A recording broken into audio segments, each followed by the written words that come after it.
mo rí fídíò kan láti ọ̀dọ̀ Ìyá Ìbàdàn ẹ jẹ́ kí n sáré play ire mi ṣẹ́wà mo rí fídíò kan lọ́dọ̀ Ìyá Ìbàdàn ẹ jẹ́ n sáré play Lizzy Anjorin àti Arìnjàn àdẹ̀jú sílẹ̀ àwòrán èmi ò láìkí kí n máa dá sọ̀rọ̀ ẹ̀mọ̀ orí mi ìfẹ́ wàhálà kí n má lọ ọ́ta statement tó máa trigger Lizzy kó máa di wàhálà. Ìyá Ìbàdàn ọ̀run akókó pọ́n ilé ẹ kórè òkú délé bẹ́ẹ̀ ṣe ọ̀nà mi ọlọ́run ahọ́nà yín ara ń kan Gaza ni tí o bá dá sọ̀rọ̀ mi tí o bá mọ̀ dá sí torí èmi ni mo mọ tí bàtà ti ń ta mí lẹ́sẹ̀ èmi ni mo mọ tí mo ti ń bọ̀ but let me listen to your video. I've not listened to the whole video but let me listen to it but I just have to explain that part because èèyàn kan ló sẹ̀ǹdẹ̀ sí mi pé kí n analyse ẹ̀. so mi kì í fẹ́ dá sọ̀rọ̀ wọn ṣùgbọ́n ní ìpele gbogbo ẹ̀ là ń fọ́lò bó ṣe ń lọ bó ṣe ń bọ̀ gbogbo ẹ̀ là ń fọ́lò ọ̀rọ̀ náà dàbí pé oró tí mo dá ẹ ló dá mi bóyá Lizzy ló lọ gbéyàwó ẹ̀sìn Arìnjàn wá o. Ìyá Ìbàdàn èmi kọ́ ni mo lọ gbé ìyàwó Arìnjàn wá èmi kọ́ ni mo lọ gbé ìyàwó Arìnjàn wá tó bá jẹ́ pé èmi ni mo lọ gbé ìyàwó Arìnjàn wá gbogbo nǹkan tí mo ń wálé ayé mi kì í má rí àmọ́ tó wáyé pé èmi kọ́ ni mo gbé ìyàwó Arìnjàn wá kí gbogbo àdáwọ́lé mi kó yọrí sí rere gbogbo nǹkan tí ń bá dáwọ́lé kó máa yọrí sí rere gbogbo nǹkan tí ń bá dáwọ́lé kó yọrí sí rere tó wáyé pé èmi kọ́ mo gbé ìyàwó Arìnjàn wá èmi ò kí ń ṣe bẹ́ẹ̀ o mi kì í ṣe bẹ́ẹ̀ mi ṣe èèyàn bẹ́ẹ̀ ìyàwó Arìnjàn kẹ́ I don't do those shit èmi ò àwọn ọ̀lẹ ló máa ń jà bẹ́ẹ̀ weapon wà lọ́wọ́ mi tí máa fi bójú gbogbo wọn jẹ́ mi kì í ṣe gbó ṣe everybody mọ̀ mi Yasin ńlọ sísá mi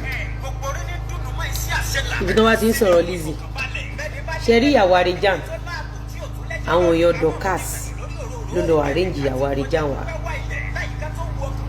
àwọn èèyàn Dorcas ló lọ arrange ìyàwó Arìnjàn wá ẹni tó arrange ìyàwó Arìnjàn wá ẹni tó ti involve pẹ̀lú àwọn Ìyábọ̀ Òjó ni wàláì ẹni tó lọ gbé ìyàwó Arìnjàn wá ẹni tó ti involve nínú àwọn cases tó bá dẹ̀ pé òótọ́ ni mò ń sọ tí bá ṣe ń rìn lórí ilẹ̀ báyìí kí gbogbo ìdáwọ́lé mi kó máa yọrí sí rere nǹkan tí mo suspect ni pé wọ́n fẹ́ gbé ìyàwó Arìnjàn wá but wọ́n mọ̀ pé táwọn bá gbé wá mi ní gbà dẹ̀ nígbà tá Arìnjàn wá tó ń ṣorí burúkú tó ń kọrin tó ń ṣòṣì tó ń kọrin when the lady came nǹkan tó attract mi lára lady yẹn because she was a graduate tó bá jẹ́ pé èmi ni mo lọ gbé lady yẹn wá Arìnjàn free àmọ́ tó bá jẹ́ pé mi ò mọ̀ nípa bí lady yẹn ṣe wá sórí social media yìí gbogbo ohun tí Lukman olówó gẹmọ Ìyábọ̀ Alice Òjó Dorcas Ọmọlére gbogbo ohun tó bá dáwọ́lé kò ní yọrí sí rere lẹ́gbẹ́ mi mọ̀ kọ́kọ́ pa ẹ̀ mi ṣe èèyàn bẹ́ẹ̀ o ẹlẹ́dàá mi má jẹ́ máa díò pẹ̀lú Arìnjàn bíi bébí mi Arìnjàn kẹ̀ mi ṣe gbogbo nǹkan bẹ́ẹ̀ yẹn when Fatima came he came through Dorcas people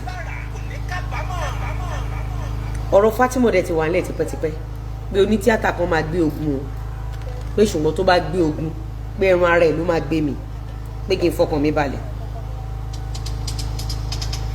bọ̀ mo sọ fún gbogbo yín lánàá náà bẹ́ẹ̀ ṣe ń wò mí èmi àti Fatima sọ̀rọ̀ rí the only time tí mo lè sọ pé mo ní ẹ̀kántà pẹ̀lú Fatima ó wà lórí fóònù lórí live show pẹ̀lú Zimama mo wà lórí other line mi ò bá Fatima sọ̀rọ̀ reason tí mi dẹ̀ ṣe bá Fatima sọ̀rọ̀ is because of the spiritual consequence ẹjọ́ là ń bógun rò ká tó sá ọmọ àgbà ní mí nǹkan tí mo gbé dání dẹ̀ pọ̀ gan àwọn ìgbésẹ̀ kan wà èèyàn kì í ṣe àwọn ìwà kan wà èèyàn kì í wù no it's okay o bí Arìnjàn ṣe lọ gbé láàrin wa o it's okay inú tèmi dùn mí láàrin ṣe gbé Arìnjàn wa o ẹ bá wo fídíò tí mo ṣe lọ́sàn-án yìí ẹ rí i pé gbígbé tí Arìnjàn gbé láàrin wa bẹ́ẹ̀ mi ṣe explain pẹ̀lú time and date evidence tí mo sọ lálẹ́ àná àti evidence tí mo post láàárọ̀ àná bá a ṣe fẹ́ kí Ìyábọ̀ Òjó àtàwọn family Mohbad kí wọ́n give account full accountability bí Mohbad ṣe kú ṣe mọ̀ pé tó bá ti pẹ́ téèyàn ti ń ṣe nǹkan kan èèyàn kan lọ́lọ́run máa lò gẹ́gẹ́ bí ìmọ́lẹ̀ èmi ti jáde nísìnyí mo ti kọ́ Ìyábọ̀ Òjó àtàwọn family Mohbad tó mú sábẹ́ mo ti kọ́ wọn bó ṣe lè give account nǹkan tó pa Mohbad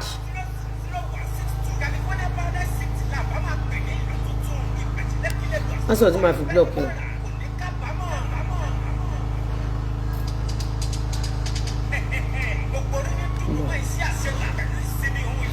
mo tiẹ̀ kọ́kọ́ fẹ́ yọ yẹn kúrò náà kẹ́bọ̀dì kọ́kọ́ sọ yẹn iṣẹ́ tí mo ní kí ìyàwó Àrẹ̀jà lọ kan ṣáà pé ìjọ tí ìyàwó Àrẹ̀jà wà lórí aago pẹ̀lú sí mama mi ò lè bu Àrẹ̀jà mo ní pé tí n bá máa bu Àrẹ̀jà máa lọ sí platform but mi ì ní bu Àrẹ̀jà lójú ìyá ọmọ ẹ̀ kan tí mo sọ́jọ́ ẹ̀ ni èmi àti Fatima sọ̀rọ̀ rí láyé àdẹ̀ní sọ̀rọ̀ ti kú kọ́ tàwọn kan iṣẹ́ tí mo ní kó lọ wá even ìgbà tó lọ wáṣẹ́ yẹn tó sọ pé wọ́n fẹ́ nǹkan báyìí wọ́n fẹ́ nǹkan báyìí wọ́n fẹ́ nǹkan báyìí èèyàn ló wà láàrin wa mi ì bá sọ̀rọ̀ rí mi ì dẹ̀ ní bá sọ̀rọ̀ láyé mi ì ṣèyàn bẹ́ẹ̀ àwọn èèyàn mi dáwó fún ohun tí èmi náà ni mo fún mo dẹ̀ ní kó lọ kọ́ṣẹ́ bí mi ṣe máa operate nìyẹn ẹ rí i pé iye tí mo fún mi ò declare online iye tí mo dẹ̀ fún yẹn final owó tí mo fún kọ́ nìyẹn as time goes on agaga yes my friend. I feel better. High five good job mama tó bá fi lè kọ́ṣẹ́ yẹn tó mọṣẹ́ yẹn ìgbà yẹn gangan la máa ṣe full investment taari tó mọ̀ báyìí tó lè move around tó lè lọ ṣiṣẹ́ èmi kan mo lọ gbéyàwó ẹ̀wà o kódà mi ìbá sọ̀rọ̀ dọ́là gbogbo nǹkan tí mo ṣe fún it was through someone mi ìbá sọ̀rọ̀. ó yà yẹn ló kò jáde síta fún rẹ pé ìyá ti fẹ́ jẹun pa tàbá dẹ̀ wá wo ìyàwó Àrẹ̀jà yẹn ọlọ́run ní díẹ̀ ó ní. lédi yẹn jẹ́ ìyá gan ọdún mẹ́wàá kan kọ́ ọmọ síyàn lọ́wọ́ ọdún mẹ́wàá ẹ wo létí lédi yẹn ń gbé ẹ wo létí lédi yẹn ń gbé ẹ wo rí burúkú t'Àrẹ̀jà ń ṣe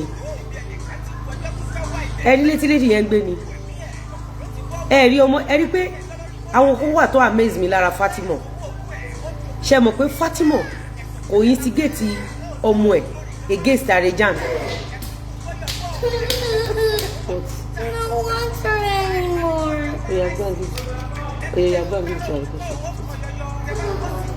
Tẹ́ bá wo Fatima ẹ rí pé kò instigate like kò jẹ́ kí ọmọ ẹ̀ kó hate Àrẹ̀jà ọmọ ẹ̀ gan fẹ́ meet Àrẹ̀jà ọmọ ẹ̀ love Àrẹ̀jà ó ní àwọn qualities tèmi lára Fatima tó yẹ like Fatima tó bá jẹ́ pé ọmọ bíbí inú Àrẹ̀jà yẹn jáde tó ń ṣépè fún Àrẹ̀jà ni bá a ṣe ń jà tó Fatima ò ní ríràn lọ́wọ́ gbà lọ́wọ́ tèmi bọ̀ mo láì kí obìnrin kó bo àṣírí bàbá ọmọ ẹ̀ bí Fatima ṣe bo àṣírí Àrẹ̀jà fọmọ ẹ̀ irú ẹ̀dá tí Fatima jẹ́ ó hàn lára ọmọ Fatima olórí burúkú abiyamọ tí ò ní jẹun ọmọ ló máa bá wọn condemn Fatima. Fatima did not do anything wrong. And when they were asking Fatima question, Fatima lóhùn ṣe cleaner. Ṣé mọ̀ mí ní kí graduate kó di cleaner ṣá? Ṣé mọ̀ mí ní kí graduate from being a graduate to a cleaner? Àwọn nǹkan tó jẹ mí nìyẹn. Èmi dẹ̀ ti ṣe nǹkan tí mo fẹ́ ṣe. Tó bá dẹ̀ kọ́ṣẹ́ yẹn tó mọ̀, we bless her mọ̀. Ìyẹn dẹ̀ di kíni behind the closed door. Ẹ rí pé mi ò wá ta kíní. Fatima, mo fún ẹ níye báyìí. Better. Yeah, you're okay. No, I'm online. Wait, mama. Ẹ má bí. Àríkẹ́, you don't understand.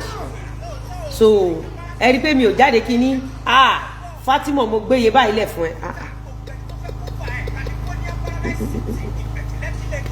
Ìrànlọ́wọ́ gidi pẹ̀lú ibi tó ń gbé pẹ̀lú bọ́mọ ẹ̀ ṣe rí pẹ̀lú gbogbo bí inú ilé ibi tó ń gbé ṣe rí yẹn ó ní ìdìrànlọ́wọ́ odidi ọdún mẹ́wàá l'Àrẹ̀jà fi sílẹ̀ kò sówó sukú ọmọ kò sí ilé kan tó gbádùn tó ń gbé kò sí kinní kan ó wá lu opportunity yẹn bóyá ní sèlú dẹ̀ lọ gbé jáde òun ní ìmọ̀.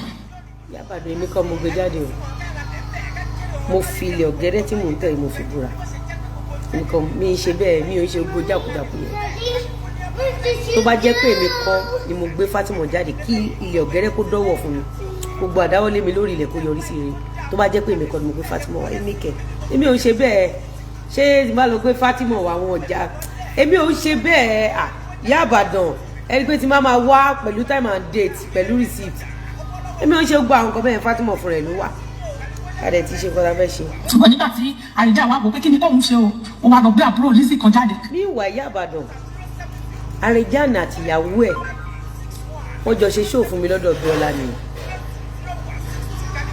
ṣóò tí Bíọ́lá Adébáyọ̀ ṣe fún mi Àrẹ̀jánà àti ìyàwó ẹ̀ ṣí ẹ̀rùn ìyẹn ṣóò ibi tí Ìyábọ̀ Òjó ti sọ pé Priscilla ikú òjijì máa sun ẹ̀jẹ̀.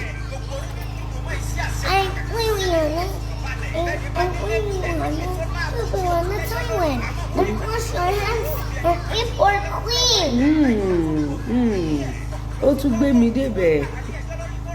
Have you washed your hand? Now go to my bedroom and wash your hand. Up.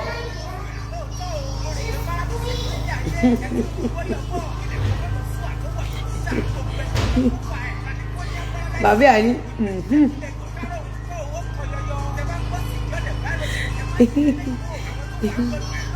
Ẹ gbọ́ mi ẹ̀yin èèyàn mi. Àìmí kọ́ mi ń ṣe nǹkan àìmí kẹ́ ẹ̀. Ìyẹn náà bẹ̀rẹ̀ sí ní ìtorí ìyẹn gangan ni mo ṣe fẹ́. Ẹ máa rí ìyẹn. Ṣé dédé òyìn ọkùnrin.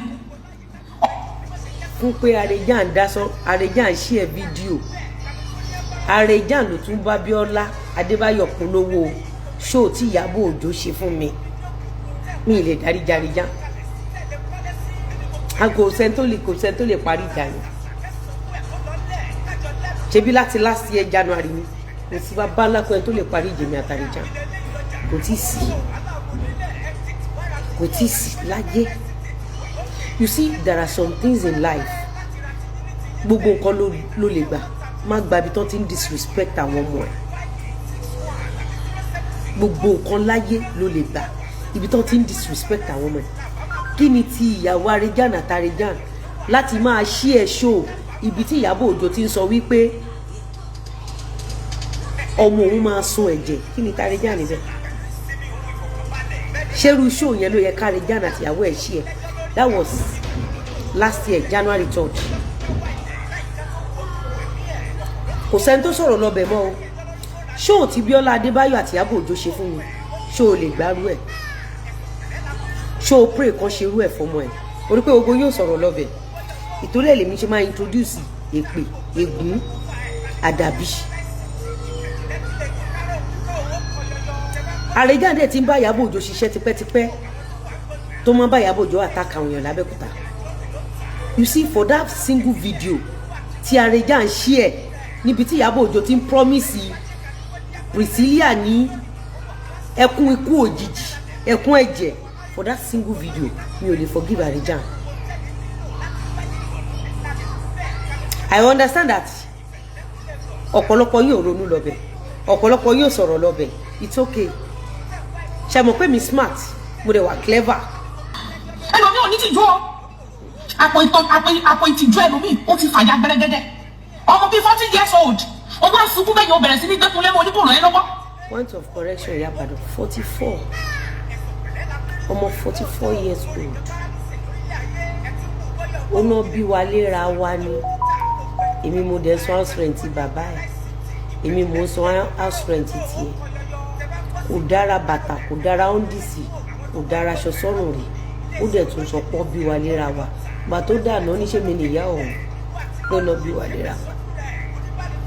onílísì ọ̀rọ̀ ẹ lọ́wọ́ 40 years old òòrọ̀ lọ́wọ́ òòrọ̀ lẹ́sẹ̀ òòfọ́ lójú òòdì létí òòní àìsàn kọ́kọ́. Ìyá Ìbàdàn ṣé ẹ rí evidence mo post láàárọ̀ ẹ take time yín kẹ́ ẹ ka evidence yẹn tí bàbá tó ló bí òun lọ́mọ tí wọ́n sọ pé láàrin ò yọjú rárá èmi ni mò ń sanwó ilé láti 8 years old ni mo ti ń carry responsibilities. Bàbá ẹ̀ gbalé ńgbà kan ẹni tó pè ní bàbá ẹ̀ gbalé ńgbà òun dúró sílé èmi ni máa lọ ṣọmọ ọ̀dọ̀ ládùúgbò lọ ṣiṣẹ́ lọ ọ́zù ládùúgbò kó tó di pé mo bẹ̀rẹ̀ sí ní kiri ọjà mi ètò èyí ẹ̀ níbẹ̀ lọ́dọ̀ wọn tí n bá sọ pé age 8 kí n tó lọ mú Lanre ni o ẹjọ́ má bínú mi bá.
I promise tomorrow.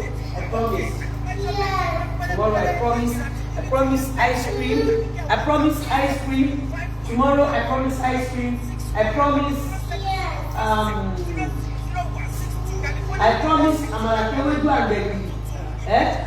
Tomorrow, is that clear? Is that clear? Tomorrow amala kewedu agbegbe.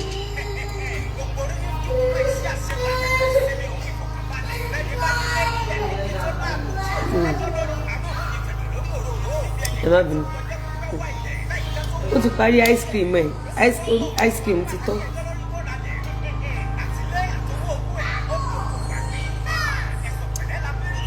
Màá sọ nǹkan fún yín, ẹ jẹ́ kí n play kí ní Ìyá Ìbàdàn kan.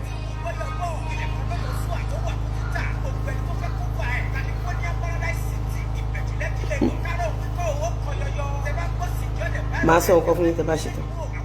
Tó ṣe é, owó àjọpọ̀ sójú kan àwọn èèyàn kan wọ́n béèrè ọ̀rọ̀ lọ́wọ́ ẹ ní ìmọ̀ye tó fún ẹ. Pátápátá kó fún ẹ ní 50,000 naira. Ìwọ wá ló ń fi bẹ́ẹ̀ bí i grand yẹn. Ìyá Ìbàdàn àti 2019 ní Lanre ti snap bẹ̀rẹ̀ grand mọ́ mi ní fún Ìyábọ̀ àtọ́ba ńlá àti 2019 kì í ṣe àná Ìyá Ìbàdàn ẹ̀yìn ò gbọ́ ni àti 2019 ló ti ṣe pé wọ́n kọ́kọ́ ń gbé bẹ̀rẹ̀ grand mọ́ mi ní síta Lanre ló kọ́kọ́ gbé fún wọn ṣe rí gbogbo ìgbà tí Lanre ń gbé lọ́dọ̀ mi ó wà lọ́dọ̀ Ìyábọ̀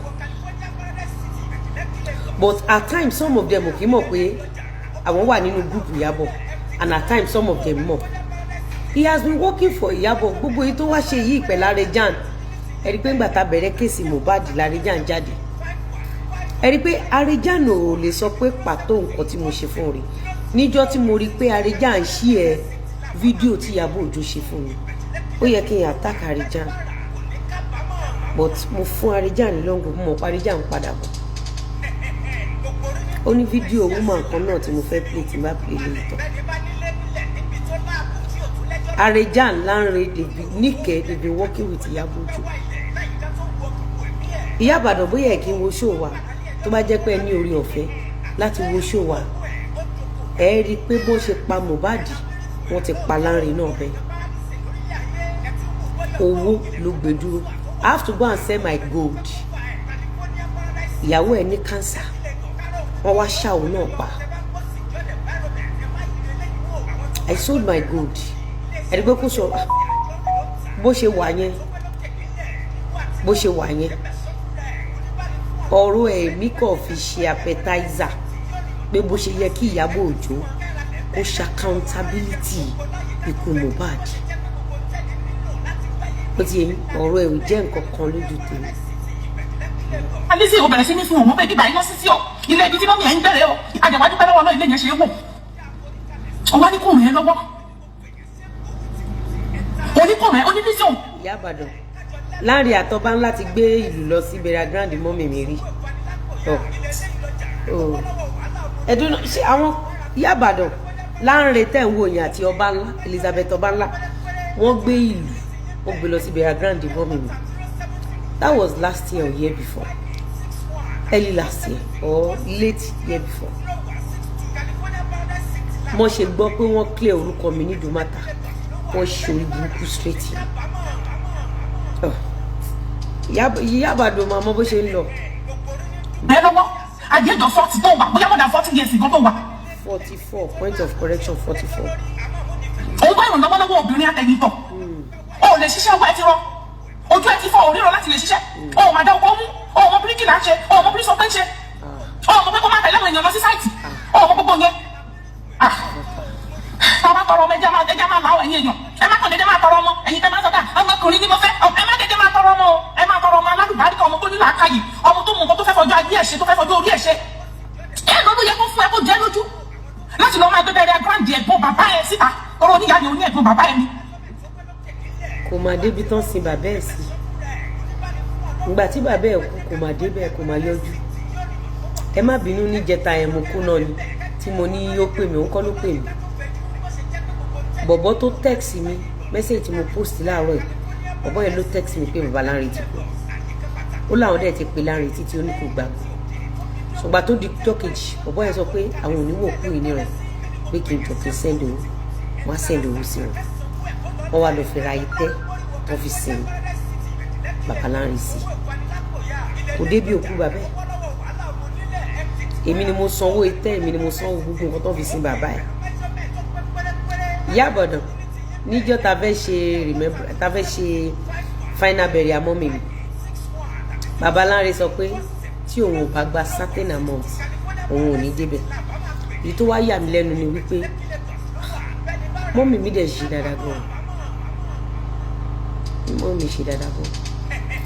Ọ̀ǹtìgbà tí ẹni tí Láńre pè ní bàbá yìí ọ̀ǹtìgbà tó gba owó kó tó wá sí Burial Ground yìí kó tó wá sí burial ceremony ẹ̀gbọ́n ẹ̀ o ọmọ ìyá ọmọ bàbá ọ̀ǹtìgbà tó gba owó ó sọ pé iye báyìí ló máa gbà tá a bá fẹ́ kó òun wá ó ní tóun bá gba iye òun and I paid her so èmi nìkan ni mo dá ṣe burial right mọ́mì mi èmi mi dẹ̀ níwájú mi ní lẹ́yìn. Láńre fúnra rẹ̀ àtòun àti bàbá ẹ̀ lọ́jọ́ gbowó. Láńre gbowó mọ́tò òun náà gbowó aṣọ tó fi wá sí ibi tí mo ti ṣe final burial fún mọ́mì mi ní Agídí nígbà yẹn. Mélòó ibi nítorí èèyàn ní forgiving spirit ni. And let me tell you something, I think I made a mistake. Ṣe rí nígbà tí ẹni tó pè ní bàbá tó ti gba owó láti wá sí burial ceremony mọ́mì mi àtìgbà yẹn kí n ti cut wọn off àtìgbà yẹn not cutting them off èèyàn mọ nǹkan tó yàn máa ṣe tí òkú ọ̀run máa fi bínú sí yàn. You know that is height of it.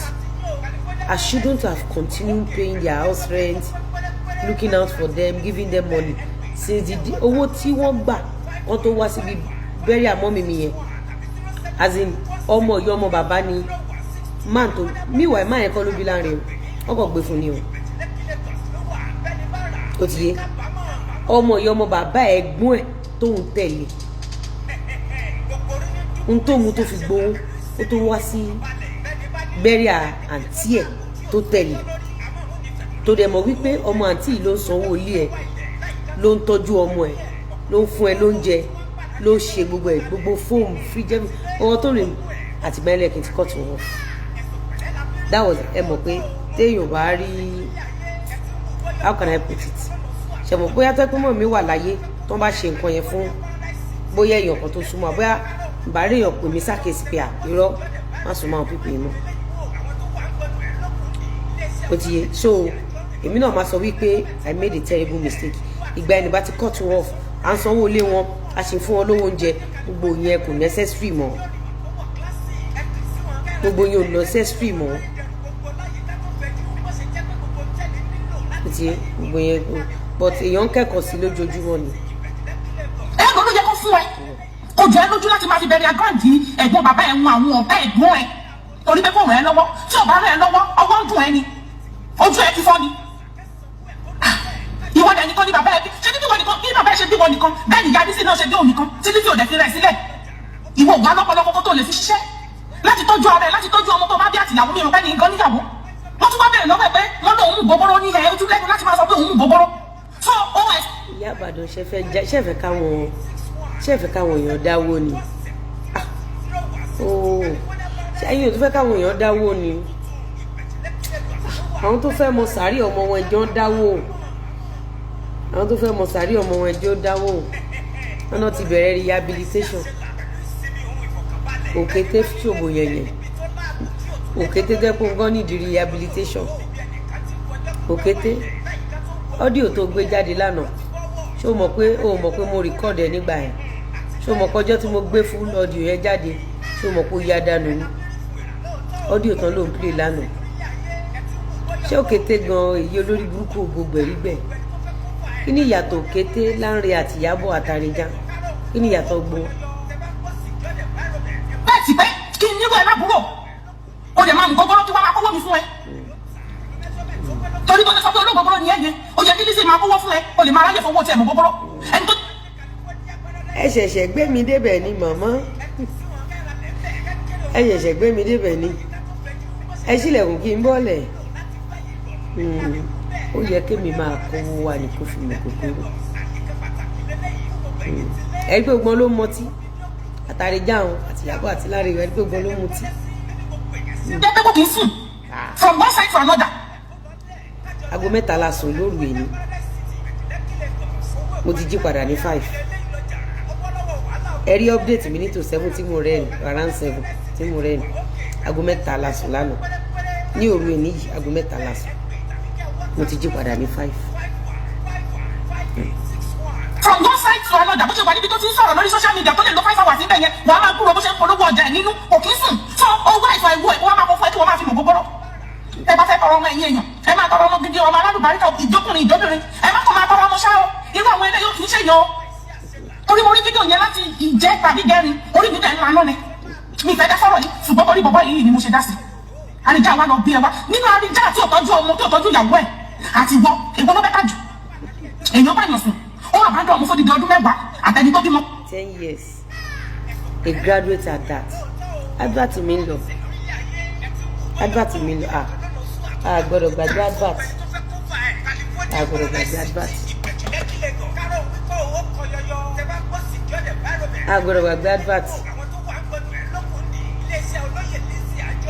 Ìyá Ìbàdàn. ẹnu láti máa sọ pé òun gbogbo so o expect pé kí n nílò ẹ lábúrò o lè máa nìkan bí bàbá ẹ ṣe bí wọn nìkan bẹ́ẹ̀ ni ìyá Bísí náà ṣe bí òun nìkan tí Lizzy ò dẹ̀ fi rẹ̀ sílẹ̀ ìwọ ògbà lọ́pọ̀lọpọ̀ tó lè fi ṣiṣẹ́ láti tọ́jú ara ẹ̀ láti tọ́jú ọmọ tó bá bí àtìyàwó mi ìrọ̀pẹ́ ní nǹkan níyàwó wọ́n tún wá bẹ̀rẹ̀ lọ́wọ́ pé wọ́n lọ òun gbogbo ní ẹ̀ ojú lẹ́nu láti máa sọ pé òun gbogbo so o expect pé kí n nílò ẹ lábúrò o lè máa mú gbogbo kí wọ́n máa kówó mi fún ẹ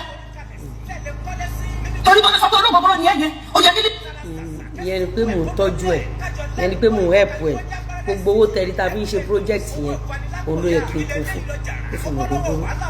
tí màá kówó fún ẹ o lè máa ráyè fowó tiẹ̀ mọ́ gbogbo ẹni tó jẹ́ pé kò kì í sùn from one side to another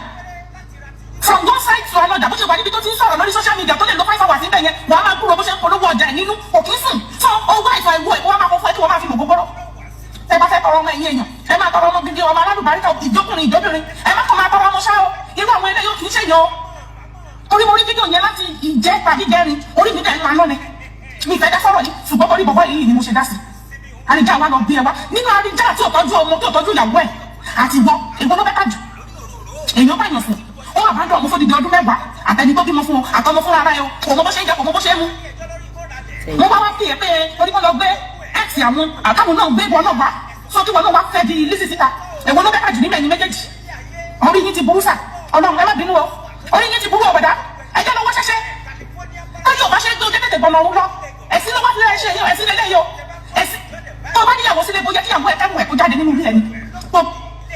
Ìyá Ìbàdàn ẹ ti fàájà jù ẹ̀yin ti fàájà jù Ìyá Ìbàdàn ẹ fàájà gan tèmi dẹ̀ ṣe ń wò pé káwọn èèyàn bá mi ra lè mo fẹ́ fún lówó owó tí mo fẹ́ fún náà tó máa fi mọ̀ gbogbo ni mo ẹ jẹ́ kí n sáré dọ́dọ̀ bẹ́ẹ̀ kan Ìyá Ìbàdàn ẹ ti fàájà jù ìyá àbàdàn ti fàájà jù ta ló fẹ́ bá mi ralẹ̀.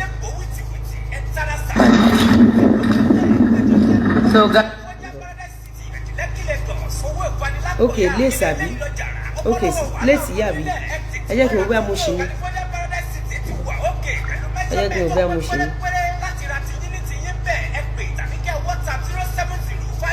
jẹ́ kí n gbé amúṣe ni ìyá àbàdàn fàájà o ìyá àbàdàn fàájà o.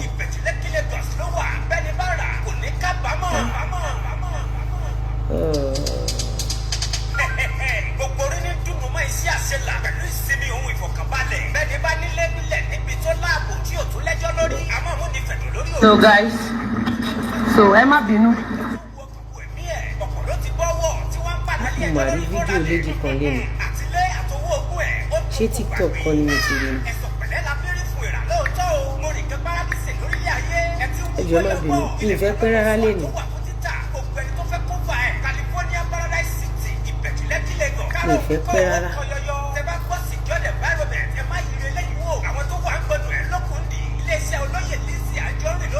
ni mo fi ni mo gbé kí ni yẹn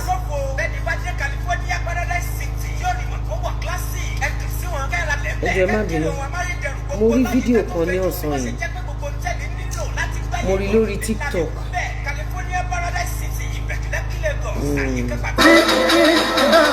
mo rí lọ́sàn-án yìí.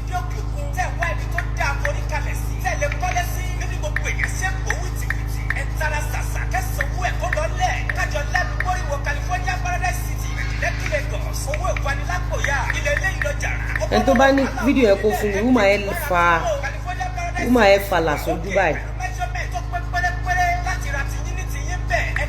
wúmà ẹ sọ ọ̀rọ̀ kan nípa èmi àti Esabod.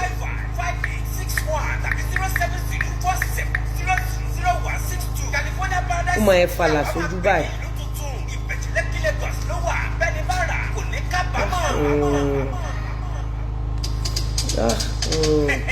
gbogbo orí ní dùnú mọ́ iṣẹ́ àṣelà pẹ̀lú ìsinmi ohun ìfọ̀kànbalẹ̀ bẹ́ẹ̀ni bá nílé nílẹ̀ níbi tó láàbò tí ò tún lẹ́jọ́ lórí àmọ́ òun ní fẹ̀dọ̀ lórí òróró ibi ẹnìkan ti fọjọ́ pípẹ́ wá ilẹ̀ láyìíká tó wu ọkàn wù ẹ̀mí ẹ̀ ọkọ̀ ló ti wọ́wọ́ tí wọ́n bá lálẹ́ ẹjọ́ lórí tó ralẹ̀ àtìlẹ́ àtọwọ́ ogún ẹ̀ ó jókòó gbàgbé ẹ̀sọ̀ pẹ̀lẹ́ la fi rí fún ìrà lóòótọ́ mo rìn kan paradíṣe lórílẹ̀ ayé ẹ̀ tí wù bọ́yọ̀bọ̀ ilẹ̀ kan lọ́lọ́ sún àtọ́wà fún títà gbogbo ẹni tó mi ì fẹ́ pẹ́ lálẹ́ bí mo bízí gan mo fẹ́ kẹ́ jẹ́ kájọ gbọ́ nǹkan tẹ́ ní sọ.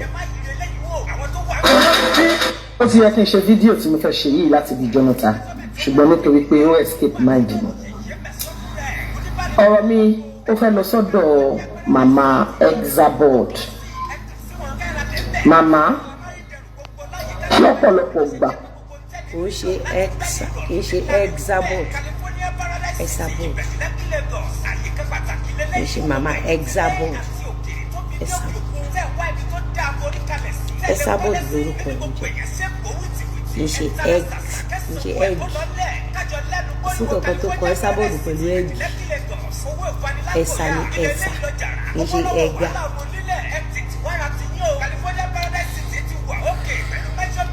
pronunciation yẹn gan hàn wípé ọ̀rọ̀ tó fẹ́ sọ kò ń ṣe ọ̀rọ̀ ẹ̀dá tí èèyàn gbọ́dọ̀ bá rìn láyé.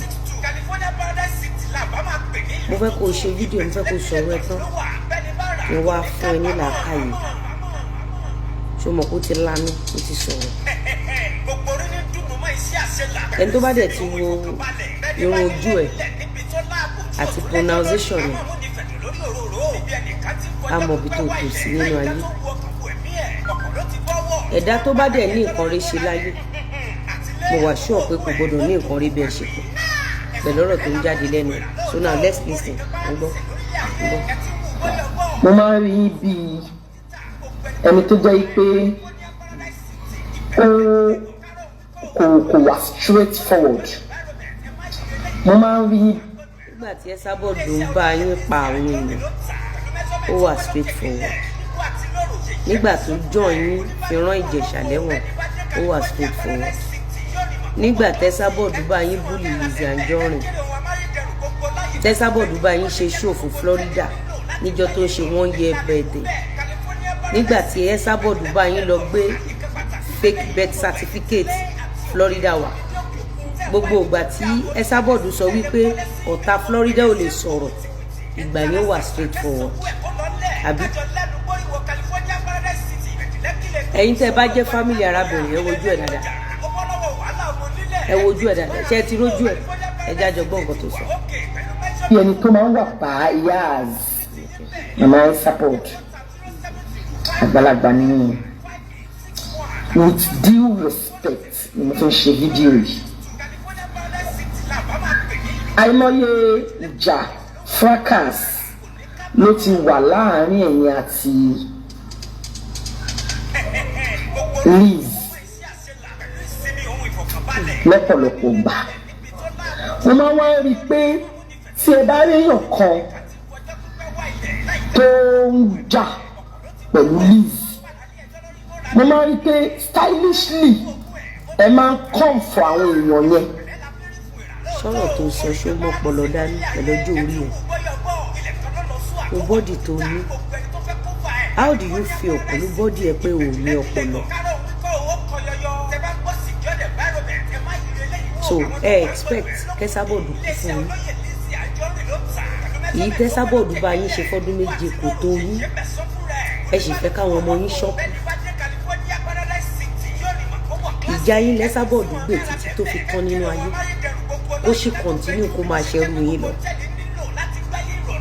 even when Iyabo Ojo cannot defend her àwọn tó gbé advert fún ṣé bójú Iyabo Ojo náà ṣe switch sọ́dọ̀ Dorcas ó sì continue kọ́ máa ṣépè fún kọ́ máa ṣépè fáwọn ọmọ ẹ̀ kó o máa bá yín forí gbè pé kó lórí burúkú ti yín tẹ́ ẹ ṣe bọ́dì bíi kọ̀ndẹ́máyàn Esabod ìwọ náà tẹ́rí sí ìwọ kò rọ lọ́wọ́ ni àbò fọ́ lójú tẹ́rí ibi t'Esabod bá yín gbede wá bẹ̀rẹ̀ láti bẹ̀ Esabod ló mọ tó sọnù lọ́wọ́ Esabod ló mọ tó ń faragbá Esabod ló mọ implications àwọn ohun tó forí gbà òun ló mọ ibi tó dé lórí àwọn ọmọ wọn èèlò lẹ kó fún kátẹ sọ pé sanwó ẹ̀mí Esabod ọdún méje ò dẹ̀ tó ní ẹ̀yin olórí burúkú pàtàkì àpò bọ́dì bá engine toró lórí burúkú ojókòó bí ìgbé arọ nísìn I don't know why you mention my name wọn náà wá lísìn sọ̀rọ̀ tó sọ ó sọ̀rọ̀ bí ẹni tí ò ní làákàyè ó sọ̀rọ̀ bí ẹni tí làákàyè ẹ ti gbó títì ìwọ náà ṣe bọ́rọ̀ ló ti sọ yẹn jáde tán ìwọ náà máa bọ̀ wá gbé mi tí Esabod bá yín gbélé àṣàn bọ́dì bá engine wọn náà gbọ́rọ̀ tó ń jáde lẹ́nu ẹ máa gbọ́ wọn tó sọ máa gbọ́. bí ìgbà tó jẹ́ wípé ẹ̀ ń wá one way or the other kí Liz kó lè forgive yín ní pé kẹ́lì. iye ò dẹ kọ wọn iye ò kọ wọn ìwọ dúró sórí ilé mi má dá sí mo forgive ẹ mi ò forgive ẹ problem tèmi nìyẹn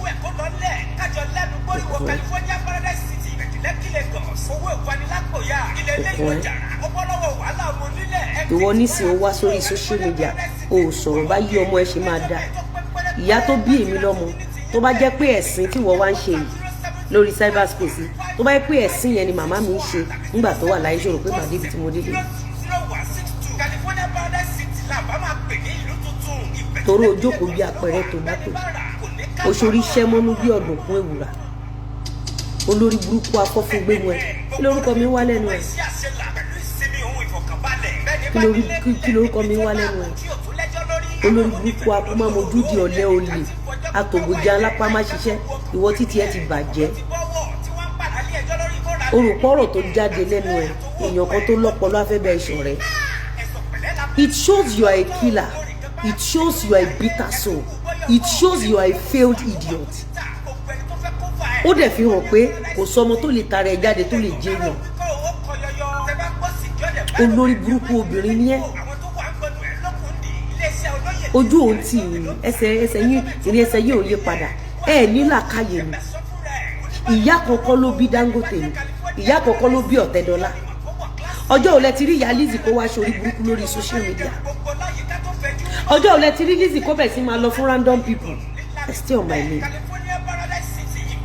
Olórí burúkú Adébísí oníwárapá ìyá Dọ̀kásì. Orí burúkú tó ṣe títí wọ́n fẹ́ pa ọmọ ẹ̀ sí testing ground.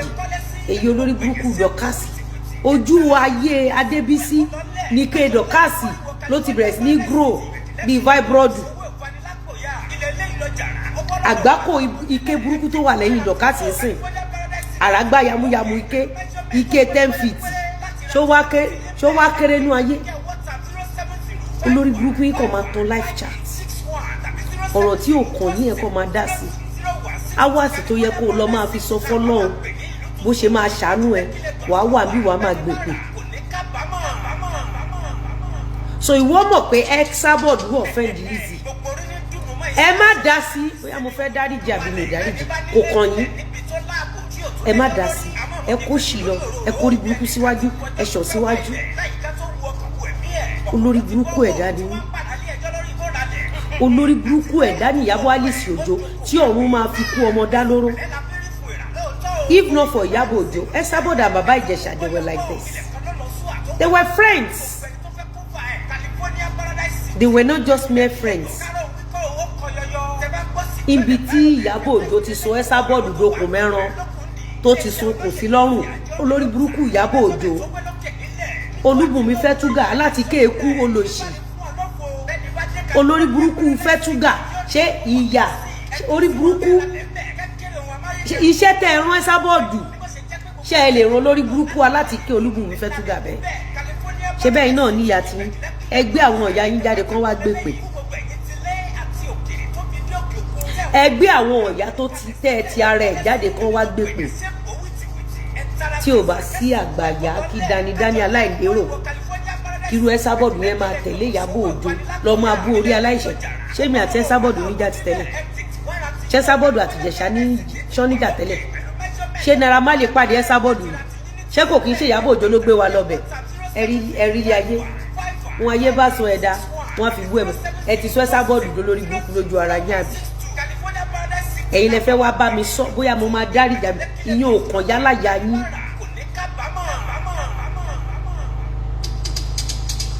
Kò kàn yálàyà àkọ́rí máa pọ́pọ̀ yálàyà yín. Olórí burúkú yín ajímárùnrin. Kí ni Ìyábọ̀ Òjó ń ṣe lọ́dọ̀ Esabod? Ó ṣe jẹ́ pé Ìyábọ̀ Òjó nìkan ló ní liver àti pé máa gbé fídíò méjì kan wá fún ẹ nísìn. Ibẹ̀ ló ti máa mọ̀ pé ò ní ṣe oríire tó máa fi jáde láyé. Olórí burúkú ẹ tóró fa eyebrows ó bẹ̀rẹ̀ láti yànà pájà ó parí ẹ̀ sọ́nà sọ́nà máa gbọ́rọ̀ tó jáde lẹ́nu ọ̀wárí kó deserve èpè. Ìwọ náà máa gbọ́. You're back láti jọ máa ṣe. Máa gbọ́ ṣe gbọ́. Tọ́rọ̀ mi bá gẹ́ ó ń jà pẹ̀lú Lizzy. Mo máa ń rí pé stylishly ẹ máa ń come for àwọn èèyàn yẹn. Bí ìgbà tó jẹ́ pé ẹ̀ ń wá one way or the other. Kí Lizzy kó lè forgive yín ní pé kẹ́lì jọ back láti jọ máa ṣe. Tọ́rọ̀ mi bá get to you bákanbákan. Mo ń sọ ilé nítorí mo rí fídíò tẹ̀ ṣe fún Portable ìyẹn Àríjà ni mo ṣe ń sọ ilé. Oníkálukú ló ní right sí opinion ẹ̀ oníkálukú dẹ̀ ló ní right láti defend ara ẹ̀ one way or the other bó bá ṣe lè defend ara.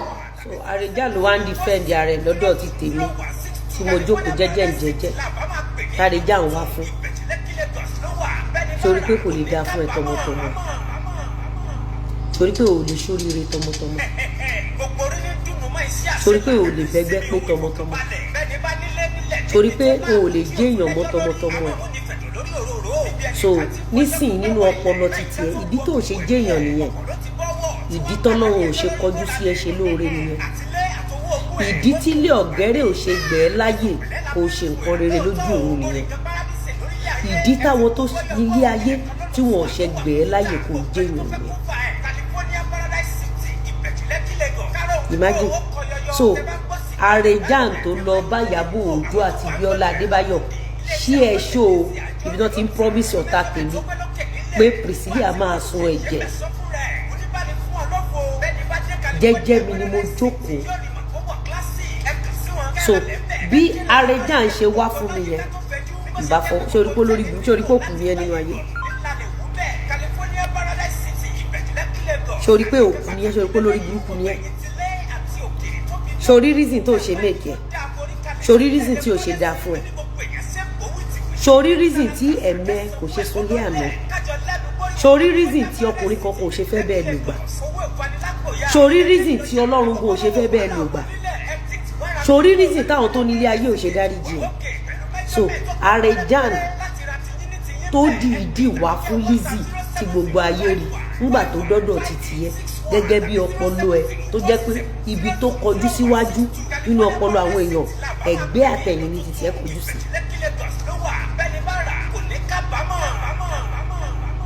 ó mọ̀ wípé Nigerians knows the truth they are watching everything tó o bá mọ àwọn tó wà lórí cyberspace yìí tó o bá wo bí ẹlòmíì ṣe ní owó tó o bá wo bí ẹlòmíì ṣe lọ́lá tó bá wá wo ọ̀rọ̀ tó ń tẹnu ẹ jáde wàá mọ rísì tọ́lọ́ ṣe gbàgbé ẹ̀ sáyé nǹkan kan ṣoṣo ló lè ṣe ló lè fi ní connection. Hello sir. Hello sir. Sir mo fẹ́ fi yín sí speaker. Ó yá ẹ ṣe sir a ti ń gbọ́ yín kí lẹ sọ. Ok ẹ bá a dá sọ̀rọ̀ ya Exabod Exabod ya Exabod.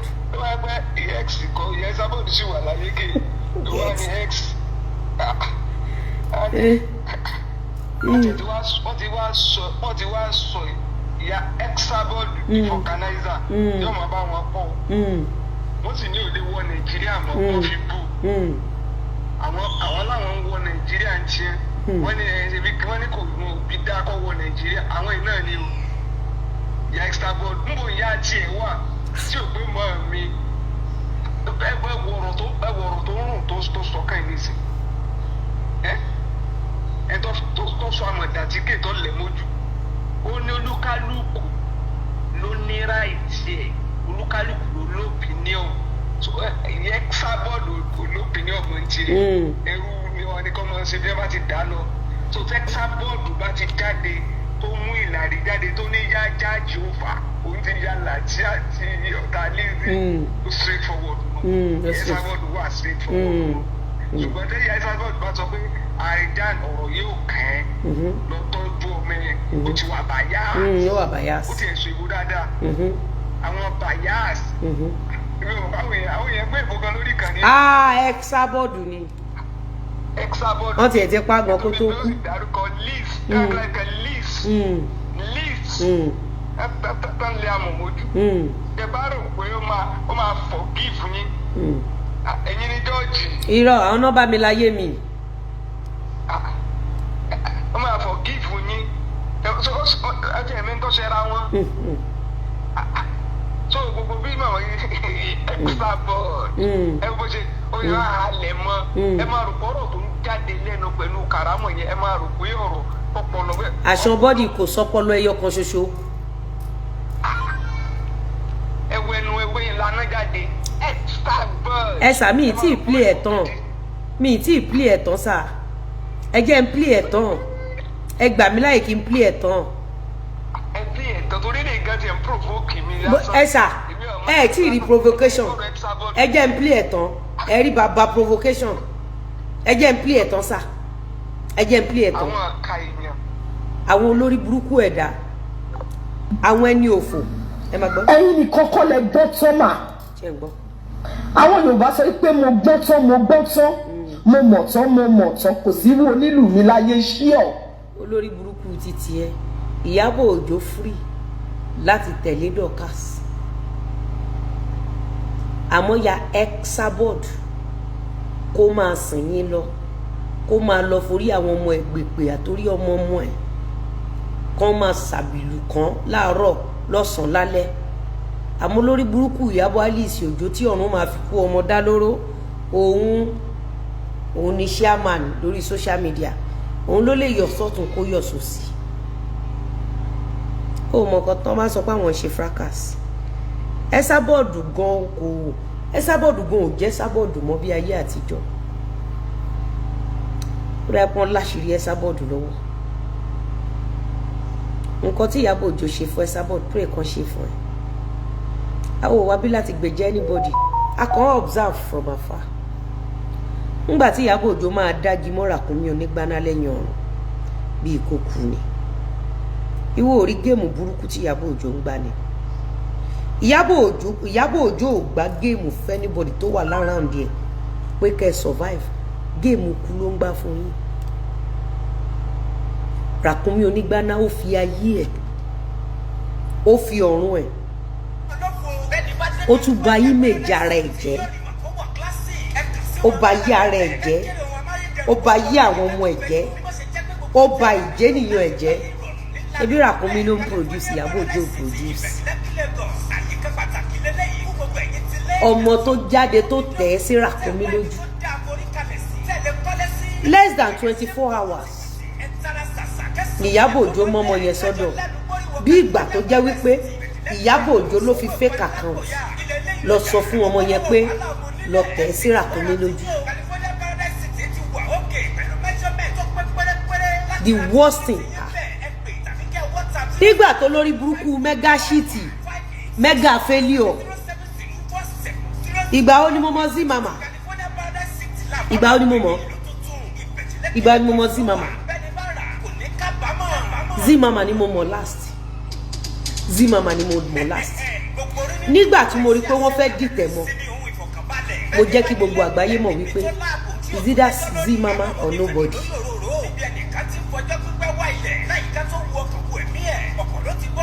is either Zimama or no bagger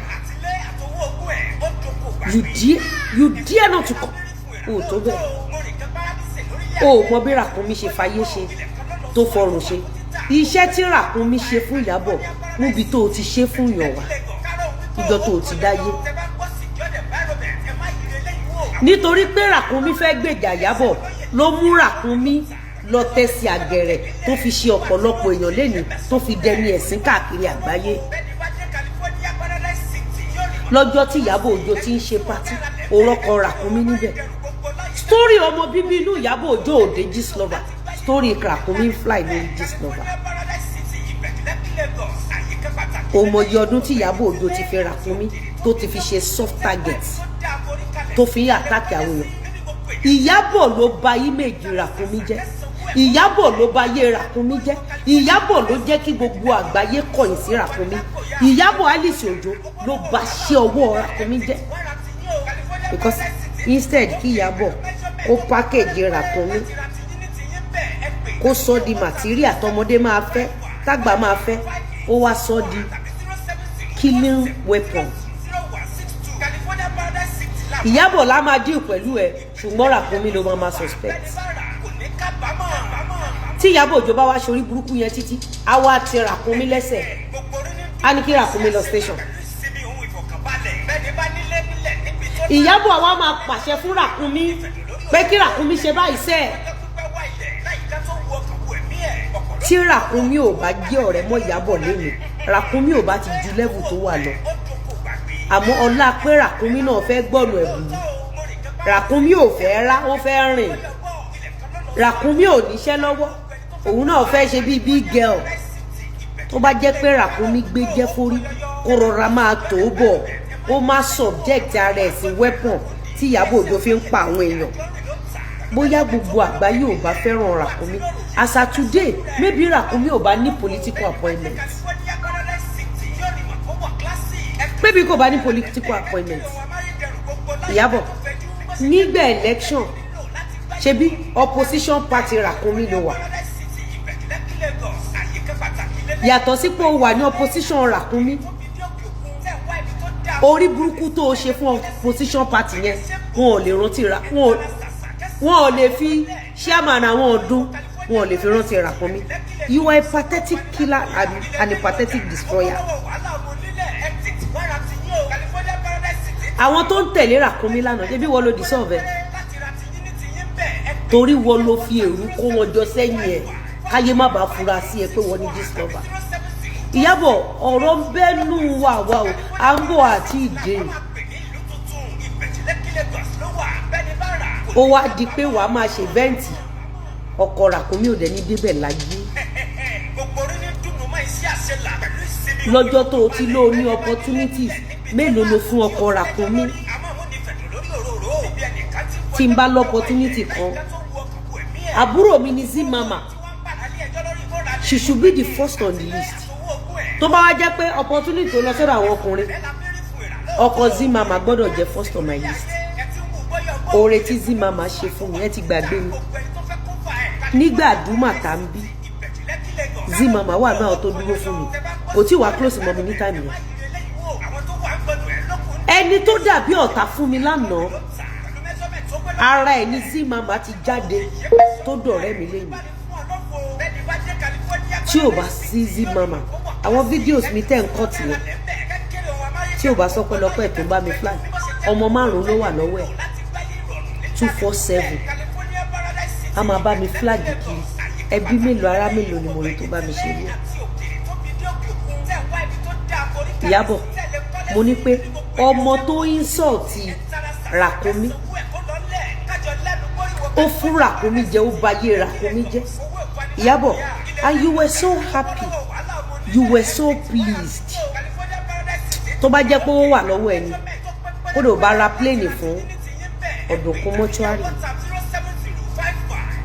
ó ṣe nǹkan kan fún tẹ́lẹ̀ ńgbà tó bẹ́ẹ̀ jojú Ràkúnmí ló tó bẹ́ẹ̀ sí ní ṣe nǹkan fún gbogbo ohun táwa ń sọ nípa Ràkúnmí gbogbo ohun táwa ń sọ nípa Ìyábọ̀ ṣé kò padà ṣe fún Ràkúnmí pẹ̀lú bẹ́ẹ̀ ṣe jẹra yín lẹ́nu tó bẹ́ẹ̀ ṣe pẹ́pẹ́ wa tẹ́ ẹ data àjọsí sí wa lójú gbogbo bẹ́ẹ̀ ṣe sọ wípé ẹ máa pẹ́pẹ́ wa ni toró lórí burúkú kan náà ni gbogbo yín. How can I end up with someone like you tó ò níṣẹ́ Ìyábọ̀ ìwọ tó ò lóyà ṣebí iṣẹ́ lọ́balọ́ba lẹ́sàbọ̀dù ń ṣe tẹ́lẹ̀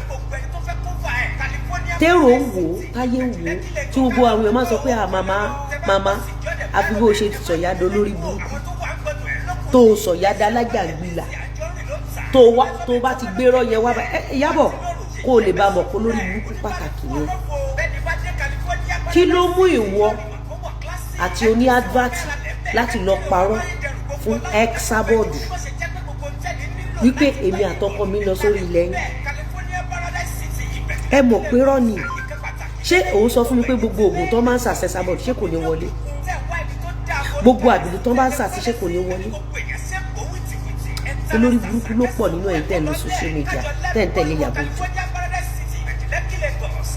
Ìyábọ̀ what was your aims and objective by telling lies to Esabod initially ṣé bí kò lè ṣiṣẹ́ ni kó máa ṣiṣẹ́ gbóná kó ṣiṣẹ́ títí kó dẹ̀ máa forí gbèpè kó máa forí àwọn ọmọ ìgbèpè kó máa forí àwọn ọmọ ìgbèpè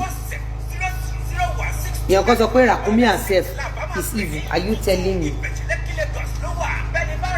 if you are not evil you can never be comfortable with Ìyábọ̀ it takes someone that is extremely evil to be extremely comfortable with Ìyábọ̀. Ìyábọ̀ ìwọ ló sọ odidi ìyá máa ń fìhàn ìwọ ló sọ de kúrò because ẹ̀yin lẹ máa sọ pé ẹ̀yin lẹ máa lọ gbéròyìn fún wọ́n ti mú yín o òun náà bá jáde wọ́n ti fọlọ́pàá mú yín o gbà tó bá máa dọ́wọ́lé àwọn èèyàn rí pé Lizzy sì ń ṣe ṣó tẹ́ ẹ bá ti competition ẹ ti lọ bá màmá ẹ má wọ́rì wọ́n máa gbé yín ni wọ́n máa gbé òun náà bẹ́ síta ẹ fojú Esabod ráre gan ni ẹ fojú ẹ ráre ẹ máa forí àwọn ọmọ ẹgbẹ́ gbogbo èpè tẹ́sàbọ̀d forí gbà fún yín àtàwọn ọmọ níbo ló ti fẹ́ bẹ̀rẹ̀ ó ṣì lọ. ẹ̀yin ní kọ́kọ́ lẹ gbọ́ tán torí pé kò bá yín àbí ó yẹ sọ̀rọ̀ sí ẹ sọ̀rọ̀ sí. ọtí ẹ̀yin lè gbà láti fi jà tí èèyàn bá bu yín èmi lè má lè gba ọ̀nà yẹn ìyá kọ̀ọ̀kan náà kọ́ ló bí gbogbo wa bẹ́ẹ̀ ni mà lórí fídíò tẹ́ ṣe fún Harijan òun ló jẹ́ kí n ṣe fídíò yìí. ìwọ náà wò jàgbọ́n bíi tewújù, ìwọ náà wò browse ojú ẹ̀, ó ṣe fídíò fàríjà, ìwọ kú, àwọn ọmọ ẹ̀ ṣọ́kú nígbà tàríjà ń ṣe ṣòfẹ́ sábọ̀. ṣebí Ìyábọ̀ Òjó ló gbé ìyàwó rẹ̀ lọ síbẹ̀, òkú ò wà nínú sàárè. Abọ́rò pẹ́ sábọ̀dù máa forgive àríjà lórí pé lórí burúkú ni ẹ́. Lójú ara títí ẹ̀ ń sìn ẹ sábọ̀dù ṣe ṣó fún àríjà, ó ti gbàgbé pé ẹ sábọ̀dù àtàríjà wọ́n jọ ní return leg nílẹ̀. sórí pé àṣàn bọ́dì ni ẹ́, ó mi èrò ẹ pé mo ò lè jẹ́ èèyàn. sórí tẹ́dà bá ti wà láyé tó o bá ti ní ọpọlọ o ò lè méèkì ẹ̀ láyé. gbogbo narrative orí burúkú tẹ̀ ń push kò kàn mí. gbogbo videos tẹ̀ ṣe fún mi ó wà nílẹ̀. ṣé ká tiẹ̀ wá sọ pé orí ẹ gbà bọ̀dẹ̀, ṣé ó yẹ kí ìgbésí ayé ẹ kó tún dàbí browse tó fà? máa tẹ̀ kí iṣẹ́ òtọ́ ṣe personal, torí mo ètí kí o máa ṣe bí olórí burúkú bíi títí ẹ báyìí. Yes, if you are not evil you can't be comfortable with Ìyábọ̀. ẹ̀rí bó ṣe bẹ́ sábọ̀dù ní ìṣe mọ́bìnrin èèyàn ọrùn fídíò yọ, ọrùn kìíní yọ, ṣó kàn ní ọ̀dà epo kàn ní, ẹ má bínú ọ̀dà epo kàn ń bọ̀. California Paradise City ti wà òkè pẹ̀lú measurement tó pẹ́ pẹ́rẹ́pẹ́rẹ́ láti ra ti yín ní ti yín bẹ́ẹ̀ ẹ pè tàbí kí àwọn WhatsApp 07055555861 tàbí 07017000162. California Paradise City làbá máa pè ní ìlú tuntun, Ìbẹ̀jú Lẹ́kì Lagos ló wà, bẹ́ẹ̀ ni bá rà kò ní kábàámọ̀. Gbogbo orí ní dùnú mọ́ iṣẹ́ àṣelà pẹ̀lú ìsinmi ohun ìfọ̀kànbalẹ̀. Bẹ́ẹ̀ni bá nílé nílẹ̀ níbi tó láàbò tí ò tún lẹ́jọ́ lórí. Àmọ́ mú ni fẹ̀dọ̀ lórí òróró. Níbi ẹnìkan tí ń fọjọ́ pípẹ́ wá ilẹ̀. Láyìíká tó wu ọkàn wò ní ẹ̀. Ọ̀pọ̀ ló ti bọ́wọ̀ tí wọ́n ń padà lé ẹjọ́ lórí ìfọ̀ralẹ̀. Àtilé àtowó ogún ẹ̀ ó doko gbàgbé. Ẹ̀sọ̀ pẹ̀lẹ́ la fi rí fún ìrà lóòótọ́ o. Mo rìn kan Paradise lórílẹ̀ ayé. Ẹ ti wù gbọ́yọ̀gbọ́. Ilẹ̀ kan lọ́nà sún àtọwọ́ àkútí tà. Gbogbo ẹni tó fẹ́ kó fà ẹ̀. California Paradise City, Ìbẹ̀jú Lẹ́kì Lagos. Kárọ̀ wíkọ́ owó kan yọyọ. Tẹ bá gbọ́ secure environment, ẹ má yiri eléyìí wò. Àwọn tó wà ń gbẹnu ẹ̀ lókun dì. Iléeṣẹ́ olóyè Lizzy Anjorin ló ń tà. Pẹ̀lú measurement tó gbé lókè nílẹ̀. Níbo àti lóru. Yèyé mẹ́sàn fún rẹ̀. Oníbàárì fún ọ lọ́fọ̀. Bẹ́ẹ̀ni bá dé California Paradise City. Lórí ìmọ̀kówó pásì. Ẹ kì í sí wọn lára lẹ́fẹ̀ẹ́. Kẹ́kẹ́rẹ́ wọn amáyédẹrùn gbogbo láyìíká tó fẹ̀jú. Bó ṣe jẹ́ pé gbogbo ń tẹ̀lé láti gbáyé ìrọ̀rùn nípa lè kú bẹ́ẹ̀. California Paradise City, Ìbẹ̀jú Lẹ́kì Lagos. Àyíká pàtàkì lélẹ́yìí fún gbogbo ẹ̀yìn tilé àti òkèèrè tó fi dé òkè òkun. Tẹ̀wá tó dá orí kalẹ̀ sí. Tẹ̀lé kọ́lé sí. Níbi gbogbo èèyàn ṣe ń bọ̀ wí. Mo ti kí wọn máa lọ pọlọ, and that is why àwọn people wọn lè ní connections, Jesus Christ. because a lot of people are watching. A lot of people are watching. O dẹ̀ lè rí àwọn èèyàn gidi, o lè rí àwọn èèyàn gidi, o end up pẹ̀lú àwọn olórí burúkú yìí. Ẹ sábọ̀dọ̀ àtàrẹjà wọ́n fẹ́ kàn ní problem tẹ́lẹ̀. Ẹ bó ìtọ́nù gbogbo ẹ̀ upside down. Ẹ sábọ̀dọ̀ àtàrẹjà wọ́n ní ọjọ́ ní issue wọn tẹ́lẹ̀. Má gbọ́ ẹ bó èmi. Ẹni tó bá ti rí browse ojú ẹ̀gbọ́n àti mọ̀ pé ó lè ní ìkẹ́ ọ́ náà. Nítorí mo ti rí yín nígbà kan náà rí. Tẹ̀ ń try láti máa fẹ́ tẹ̀rí Ìyábọ̀ Òjó bá fún Liz.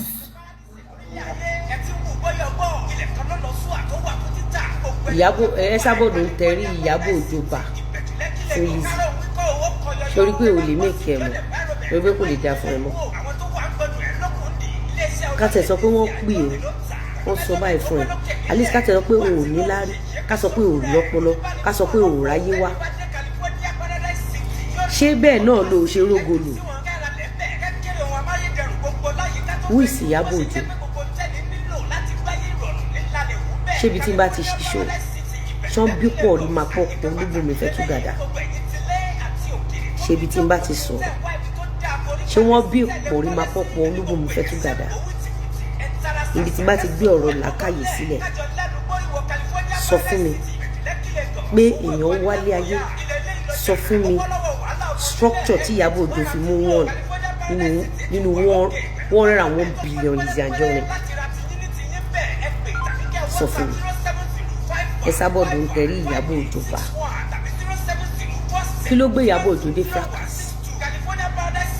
ṣé bàbá ọmọ ẹ̀ náà búlì ni àbí Ìyábọ̀ Òjó fúnra rẹ̀ ló dárúkọ ẹ̀ àbí Rakim kú òjijì àbí Festus kú gbóná àbí Priscilla ẹ̀kú rèwerèwe sọ fún mi kí ló gbé Ìyábọ̀ Òjó lórí fracas ó ní wọ́n tẹrí Ìyábọ̀ Òjó bá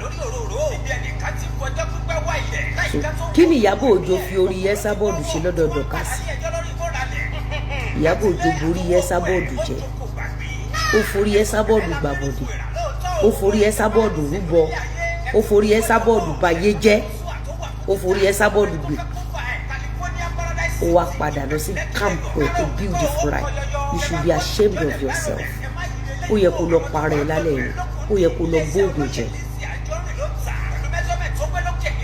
If not for that, if not for the fact that Esabod was not smart enough,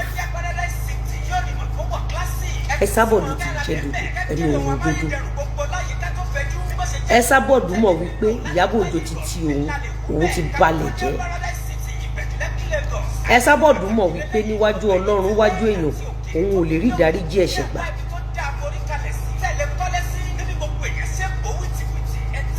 À ń sọ̀rọ̀ nípa iṣẹ́. Ṣé kò yẹ kí Ìyábọ̀ Òjó bá Esabod protect oúnjẹ bẹ́ Esabod ṣe ń bá Ìyábọ̀ Òjó protect oúnjẹ tiẹ̀ òótọ́ ọ̀rọ̀ lèmi máa sọ èmi ò gbé sẹ́yìn èèyàn kan kí ló kàn mí pẹ̀lú àwọn olórí burúkú parapọ̀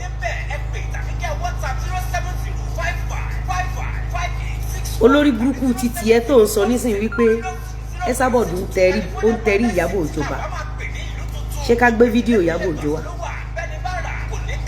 Ìyábọ̀ Òjó ló gbé mi dọ́dọ̀ Esabod Ìyábọ̀ Òjó ló gbé Jẹ̀ṣà dọ́dọ̀ Esabod Ìyábọ̀ Òjó ló gbé ìyàwó ẹ̀rọ dọ́dọ̀ Esabod Ìyábọ̀ Òjó ló gbé àǹtí Fétíà dọ́dọ̀ Esabod go to YouTube Ìyábọ̀ Òjó dẹ̀ kí fi bò ó máa pè sórí live chat Esabod tábẹ̀ sí ni máa parọ́ tábẹ̀ sí ni máa torí Esabod máa yí tó máa dàrú yányán tẹ́sabod máa tú bí ejò tẹ́sabod máa gbére ẹ̀ ṣépè.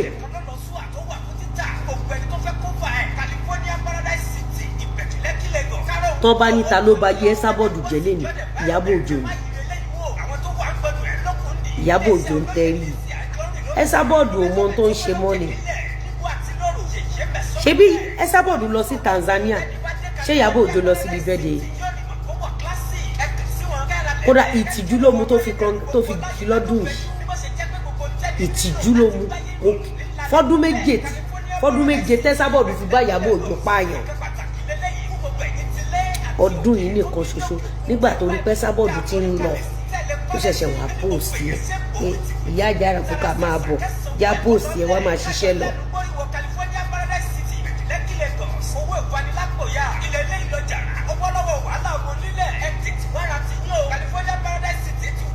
o ò mọ bí Ìyábọ̀ Òjó ṣe bá yí Esabod jẹ pé Esabod ò lè wọ Nàìjíríà mọ́lẹ̀ ni ṣé Esabod ló ní ṣóò ni ṣé ṣó ara ẹ̀ ló ń ṣe ni gbogbo àwọn tẹ́sabod lọ ṣe ṣóò fún ṣe bẹ́ẹ̀ ẹ̀yin lè má lọ ń fẹjọ́ àwọn ọlọ́pàá Ìyábọ̀ ṣé ìwọ kọ́ ló má lọ ń fẹjọ́ àwọn ọlọ́pàá sun Esabod ṣé ìwọ kọ́ ló má ń gbẹ́jọ́ IG Inspector General of Police PPRO ẹ̀yin kọ́ lẹ gbẹ́jọ́ ẹ̀ lọ fẹ́ Esabod ṣé Esabod mọ Inspector General of Police ṣé o mọ PPRO ṣé Esabod mọ Lizzy ṣé o mọ ìyàwó ẹ̀rù Esabod kàn ṣiṣẹ́ lọ́ba tí ó ń tẹnu ẹ̀ bá Ìyábọ̀ Òjó ṣe bí wọn ló gbé gbogbo ẹ̀ lọ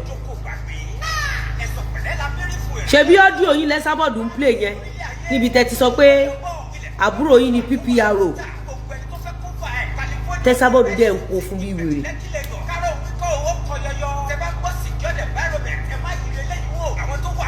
If not for the fact that Esabod òun ló mọ tó ń ṣòun máa play fídíò kan fún ẹ kó lè bá mọ̀ wípé Esabod gan mọ̀ pé Ìyábọ̀ ló pa Mohbad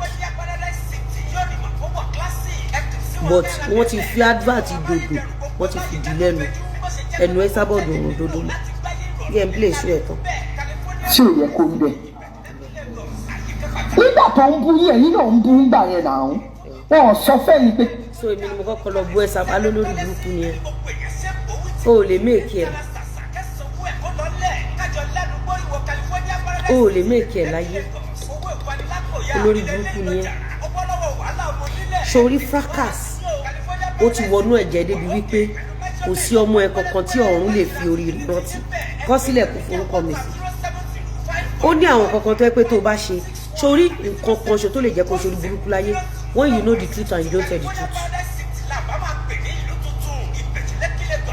sórí tó bá mọ òtítọ́ tó sọ ó máa ń fa setback. ẹ máa gbọ́ kẹlẹ kọṣẹ mẹkáníìkì kẹdà kẹkẹ má dá lóhùn ẹjọ́ pò rárá ẹjọ́ pò tó bí oṣù mẹ́fà fọdún kan màmá. ṣe kó lórí burúkú lélẹ̀ ní ohun tá a jọ pọ̀ ní straight line for good 6 years ó ní 6 months ni ẹni èpè ni ẹni ìbànújẹ́ ni ó fi hàn pé lórí burúkú ni wọ́n kọ̀ DM ẹ wọ́n fún ẹ WhatsApp ìwọ náà ga ni wá ṣe burúkú nínú ayé on a straight line 6 years 7 years ní àtẹ́sábọ̀ non-stop on a straight line tájọ́ ń fúnra wa jẹ́ kóbákóbá ó wá sọ pé ó yẹ kó lọ pa ẹ̀yìn because o ò lè méèkì ẹ̀ tó máa fi jáde láyé olórí burúkú tútù yẹn kò lè sóòrùn tó lè bẹ ẹgbẹ́ orí burúkú tó wà lórí ẹ̀ mo wé tí kóbìnrin sọ̀rọ̀ imagine wo èjì ẹ̀ wọjú orí ẹ̀ imagine wo bó ṣe rí ọpọlọ ẹ̀ wá tínrín bíi browse tó fà fún ẹ ṣẹ́rí you see there is one thing about me mo wé tí kóbìnrin sọ̀rọ̀ ká má bàa làkàyè mẹ́ mo wé tí kóbìnrin má ní òtítọ́ mo wé tí ẹ̀ even if I want to defend you màá mọ̀ pé bíbá ó jẹ̀bi o mi lè ní sọ̀rọ̀ lọ́bẹ̀ rárá. kí ló dé tó dé pé yìí wò pé ẹ̀yin nìkan lẹ ní right láti tákù ẹni yẹn nígbà tí ẹni yìí. olórí burúkú ti tiẹ̀ wà nù sáré nígbà tá a lè jẹ́ à ń ṣe ṣòfẹ́ sábọ̀ èrè kó lórí burúkú yẹn tó o bá dárúkọ mi sí mi ní dárúkọ ẹ̀ mi ní wà fún ẹ mo dẹ̀ máa wá ẹ o máa wá ẹ máa jẹ́ kó fi ilẹ̀ Yakubu ẹ máa fi ilẹ̀ wàá fi ilẹ̀ bẹ́ẹ̀ kó fẹ́ jáde láyé mo máa wá ẹ o ò ní ṣe oríire bó ṣe dárúkọ mi. Imagine Arejan did countless heartless shows for Esabod. Arejan ṣe show for Esabod. Arejan nu mẹ́ta máa bá wú bí.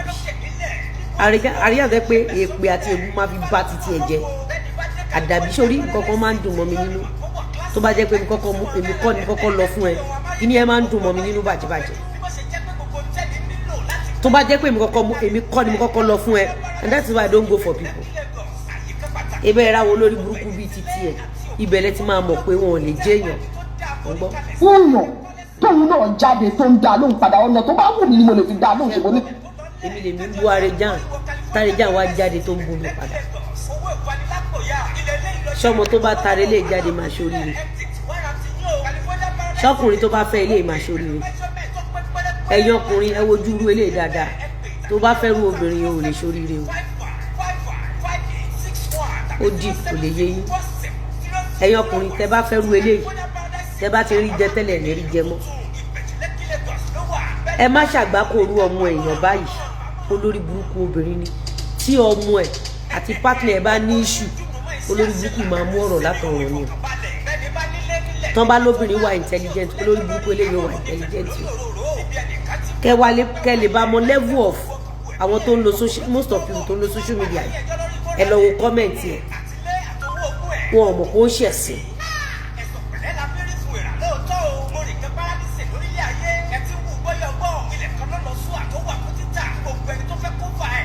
dọ́ọ̀lì lórúkọ ẹ̀ àárí fídíò ẹ̀ àwọn tó máa ṣẹ̀wọ̀n pọ̀ Esabod fún rẹ̀ òṣèwọ̀n gbogbo. ṣáfà ni and he is also a comedian.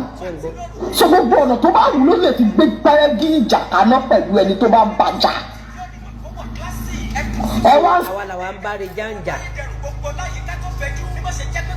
ẹ̀ẹ́dẹ̀ ní gọ́ọ̀mẹ̀ntì ò dáa nítorí mo sọ ẹ̀yin aráàlú òyìnbó ẹ̀yin lẹ́mọ tó ha yín sílùú òyìnbó Nàìjíríà làwa wà táwa ti ń ṣoríire irú àwọn olórí burúkú tẹ̀ ń bá sọ̀rọ̀ rẹ̀ tẹ̀ fi rò pé Nàìjíríà ò dáa nǹkan kò ṣe Nàìjíríà o àwọn olórí burúkú ló lárùn ọpọlọ ibẹ̀ ń gbọ́rọ̀ lẹ́nu ẹ̀ ṣe irú eléyìí ò lè méèkì ẹ̀ láyé àwa làwa lọ bú Areja nísìn Areja gbé mo kọ́kọ́ lọ fún ẹ ibi ni mo ti ń talẹ̀ tí mo ti ń taṣọ mi mo ti lọ fún lórí burúkú ìbànújẹ́ ọmọ wúlé mọ́tò Areja fúnra ẹ sọ pé èmi mo kọ́kọ́ lọ bá Lizzy mi as if Lizzy is house no ẹni pé bí ká ní pé Lizzy jẹ́ ẹgbẹ́ ṣe this is what they call fracas. She knows the truth, but she cannot tell. That is why nothing wrong with the government. The government is doing fine. Àwọn olórí burúkú tó bà Nàìjíríà jẹ́ àwọn olórí burúkú ló bà Nàìjíríà jẹ́ àwọn ẹni òfò ẹni ìbànújẹ́ yìí bóyá tán bá sòótọ́ bóyá ó máa kú ẹ rò pé ó nọ́mà fún yín kẹ́ ẹ lọ fẹ́ni tí ò lọ fún yín ẹni tí ò lọ fún yín yẹn tó bá wá dá yín lóhùn ẹ wá capitalize lórí yẹn orí burúkú tẹ ẹ ṣe tẹ fẹ́ pa Mohbad ni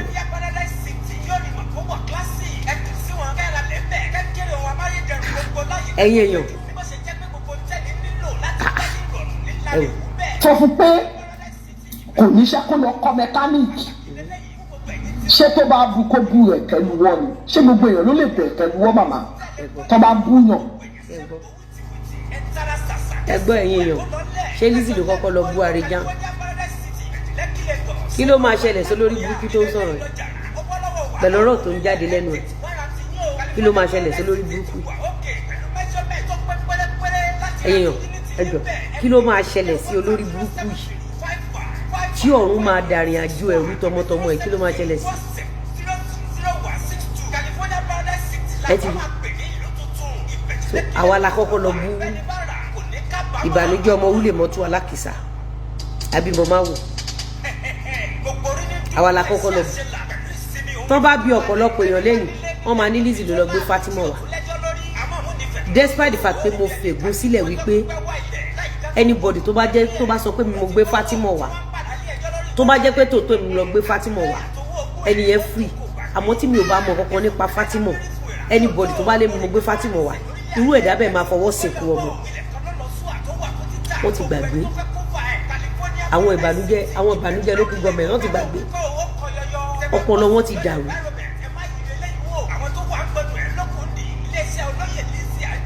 ẹ̀rí pé lè yóò lọ pọ̀lọ ẹ máa gbọ́ ẹ o. nígbà tí kì í ṣọmọ àlè gbà á màmá kí ló dé tẹ̀ dúró sójú. ṣé kó lórí burúkú lélẹ̀ ó wà ní WhatsApp group Ìyábọ̀ Òjó nígbà tí òun ṣọmọ àlè Ẹ̀gbá ṣé àwọn ọmọ Ẹ̀gbá máa ń wà kísà bíi títí àtàrẹjà fún mi lọ́mọ Abẹ́òkúta tó wretched bí ìwọ àtàrẹjà structure Àrẹjà ń fi hàn wípé ọmọ àlè Ẹ̀gbá ni ọpọlọ Àrẹjà ń fi hàn pé ọmọ àlè Ẹ̀gbá ni gbogbo òwò Àrẹjà pátápátá ó fi hàn pé lórí burúkú wúlé mọ́tò ọmọ ọlọ́mọ ló gbé wá ó fi hàn Ẹ̀gbá òun dá sọ̀rọ̀ lọ́rọ̀ tó ń bá sọ pé nínú ẹ̀yà tó wà highly disciplined Ẹ̀gbá ni níbo ni wọ́n ti rí Ẹ̀gbá tó ń fà ìsàlùgbà bí ìwà Àrẹjà olórí burúkú nípa ṣọ́kọ̀ lọ́pọ̀lọ́. mi ò rí yín bí ẹni tó ń dúró sójú kan mọ́ rí yín bí Smith. olórí burúkú ni ìyá ẹ̀ olórí burúkú dẹ̀ làwọn ọmọ ẹ̀ Kẹ́sàbọ̀dù dúró sójú kan nígbà tí Ìyábọ̀ Òjó ti lọ sọ́dọ̀ Dorcas sórí pé kò lè dá fún ẹ náà so bẹ́ẹ̀ lẹ ṣe rò wípé Kẹ́sàbọ̀dù ó hò Ìyábọ̀ Òjó ní royalty ẹ̀ till death do them apart àbí náà pé Ìyábọ̀ Òjó ló lè lọ ọ̀dọ̀ Dọ̀kásì kò sí èpè tí Dọ̀kásì ò ṣẹ́ fún ọmọ Esabod tán tí ò bá sí pọ́n ti lo kádàrá Esabod ó yẹ k'Esabod ti gbé tìjú mì kó ti bẹ ayé tì kó ti bẹ warriors gbogbo àwọn tó yẹ kó di lọ́wọ́ kó bẹ̀ wọ́n for the fact wípé Dọ̀kásì lọ fún ọmọ Esabod ó yẹ k'Esabod bẹ gbogbo tíìmù tó ṣẹ̀ kó wá fèsì Dọ̀kásì pẹ̀lú àmọ́ bá àkọ́kọ́ ló wà kó sọpọlọ because Esabod fúnra ẹ̀ bí kó bá gbogbo àgbáyé jà ní kò lọ́pọlọ monetization igba station gbogbo ẹ̀ ó ti ba yẹ̀ jẹ́ so Ìyábọ̀ nígbà tí Dọ̀kásì ń ṣépè fọmọ Esabod kí ni stand Ìyábọ̀ kí ìjà Dọ̀kásì àti Esabod kó tó kẹjú báyìí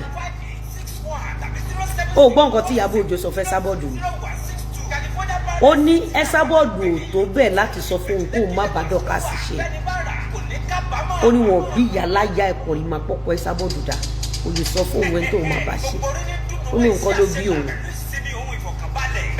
èèyàn kan tó ń try láti kọ́ṣọ̀ ó sọ fún ẹni ẹ pé ilé ayé yẹn má tún bá mi sọ bẹ́ẹ̀ mọ́ ìwọ ò rí onídùn plenty àgbọn alẹ́ ó rí gbogbo gúrùpù Dọ̀kásì ó orúkọ tó ń pe Esabod olórí burúkú títí ẹ wá jáde tí ọ̀run máa fẹ̀mí ẹ̀ tọrọ láìpẹ́ ọjọ́ ẹ̀ ó wá ní Esabod ń dọwọ́ rú ẹkú ti ra napín fún ẹgbẹ́ bí ìbùsì àti fídà Esabod máa bá yín ṣiṣẹ́ lọ.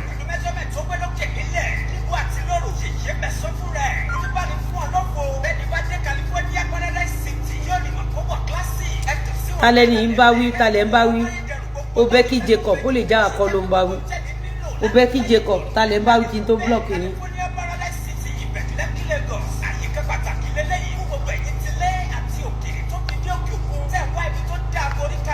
báwo ni mo ti blọọkì.